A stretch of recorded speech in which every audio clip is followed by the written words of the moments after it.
अज़ान के बग़ैर जमात करना, इसका क्या हुक्म है? चुनांचे अज़ान के बग़ैर मस्जिद या बैरून मस्जिद या जमात करने से नमाज तो हो जाती है। आप कहीं घर में नमाज़ पढ़ रहे, कहीं भी कर रहे, तो बग़ैर अज़ान के अगर जमात पढ़ी इक़ामत के साथ तो नमाज तो हो जाएगी, नमाज होने में कोई शक नहीं।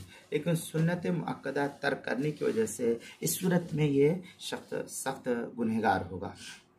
अलबत्ता अगर उसी शहर की किसी मस्जिद में अज़ान हो गई है, जिस इलाके में है, और उन लोगों ने अज़ान भी सुनी, तो अज़ान तर्क करने से फिर उस सूरत में कोई गुनाह लाजिम नहीं आएगा।